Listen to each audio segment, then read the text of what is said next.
পুষ্টিগুণে অনন্য আইটেমটি রান্না করে ফেলতে পারেন ঝটপট। মুগ ডাল দিয়ে সবজি কিভাবে রান্না করবেন জেনে নিন। আজকের রেসিপি মুগ ডাল দিয়ে সবজি রান্না, দারুণ খেতে এর স্বাদ। আমি প্রথমেই এখানে প্রেসার কুকারের মধ্যে মুগ ডালগুলো ভেজে নিয়েছি।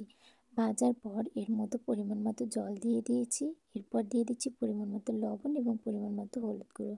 এরপর ঢাকনা দিয়ে ঢেকে কয়েকটা সিটি দিয়ে নেব। মুগ ডালগুলো সেদ্ধ হয়ে গেলে এর মধ্যে দিয়ে দেবো পরিমাণ মতো গরম জল। এরপর ডাল ঘুটনা দিয়ে ঘুটে মুগ ডালটা ঠিক করে নেব।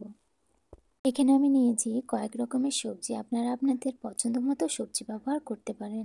এরপর চুলায় কড়াই বসিয়ে দেবো, কড়াইয়ের মধ্যে দিয়ে দেবো সব রকম সবজিগুলো আমি সব ভেজে নেব, শুধু টমেটোটা আমি পরে দেব।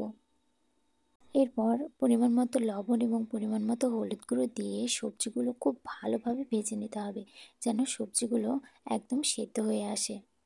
এরপর মুগ ডালের পরিমাণটা আগে থেকে রেডি করে রেখেছিলাম জল দিয়ে। এরপর ওই মুগ ডালগুলো আমি এই সবজির মধ্যে ঢেলে দেব। এরপর কিছু সময় এভাবেই রান্না করে নেব। পরিমাণ মতো আরেকটু লবণ এবং পরিমাণ মতো সামান্য হলুদ দিয়ে দেবো। এরপর খুব ভালোভাবে নেড়ে চেড়ে নেব। এরপর যখন ডালটা ফুটে উঠবে তখন দিয়ে দেবো এর মধ্যে টমেটো কুচি। ডালটা ফোড়নের জন্য একদম রেডি। এবার আমি ডালটা ফোড়ন দিয়ে নেব।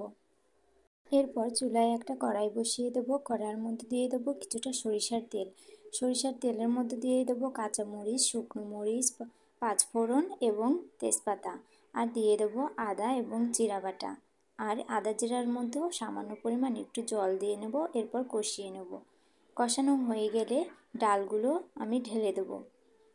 সবজি দেওয়া ডালগুলো খুব ভালোভাবে ফোড়নের সঙ্গে নেড়েচেড়ে নিতে হবে। আর নামানোর আগে সামান্য পরিমাণে একটু চিনি এবং গরম মশলা গুঁড়ো দিতে হবে। আর কিছুটা আমি এখানে ধনিয়া পাতা কুচি দিয়েছি। বাস, তৈরি হয়ে গেল মজাদার সবজি ডাল। এই ডালটা খেতেও যেমন সুস্বাদু তেমন পুষ্টিগুণেও অনন্য। আপনারা চাইলেও খুব সহজেই এভাবে সবজি দিয়ে ডাল রান্না করতে পারেন, বাড়ির সবাই খুব পছন্দ করবে। আর রেসিপিটি যদি ভালো লেগে থাকে তাহলে অবশ্যই লাইক, কমেন্ট, শেয়ার করে পাশে থাকবেন। ধন্যবাদ।